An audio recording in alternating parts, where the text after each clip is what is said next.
আমরা নবীর দয়ালো পেলাম গো। ওই আমি বাঁচার মরণ বালা কষ্ট হইতাছে। ওই আল্লাহ বলি রাখতে কই তিনটা তো তুমি তোমার মনিবের জন্য চাইলা, তোমার জন্য তুমি কি চাও?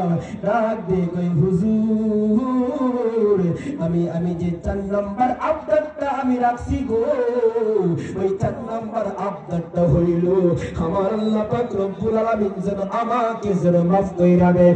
আল্লাহর ওই দুইটা হাত বাড়াইছে, আল্লাহ কইছে বান্দা তোমার চারটা অনুরোধ, তোমার 4টা আবদার আমি আল্লাহর ওলি তোমার জন্য পূরণ করব। আমি আল্লাহর কাছে দোয়া করব, হুজুর আমার 1 নম্বর আবদার হইল আমার যে মুনিব আছে আপনি দোয়া করবেন আল্লাহ যেন আমার মুনিবকে যেন আল্লাহ হেদায়েত দান করেন। সুবহানাল্লাহ বলেন। দ্বিতীয় নম্বর কি? দ্বিতীয় নম্বর হলো আপনি দোয়া করবেন আমার যে মুনিব আছে ওই মুনিব যেন আমার প্রতি যেন সদয় হয়ে যায়। 3 নম্বর কি? 3 নম্বর হলো আপনি দোয়া করবেন আমার মুনিব যেন আল্লাহ পাক রব্বুল আলামিন যেন আমার মুনিবকে যেন এই খারাপ রাস্তা থেকে আইনা যেন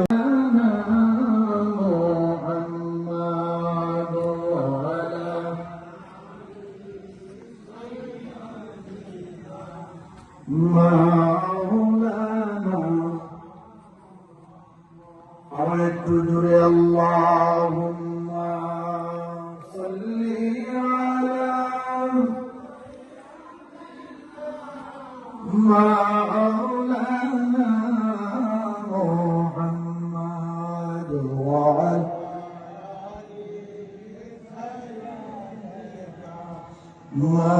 মাওলানা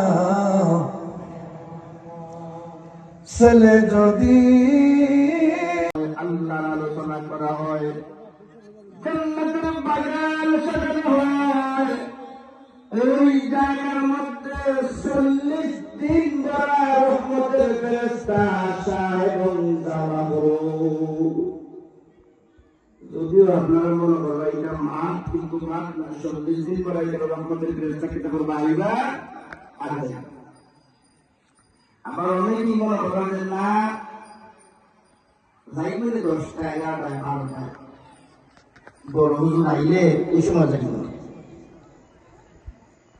আপনি যে 10টা 11টা 12টা পর্যন্ত আপনার জিনিস আল্লাহর কাছে দুনিয়ার কোন মানুষের কাছে ওই জিনিসগুলা নাই।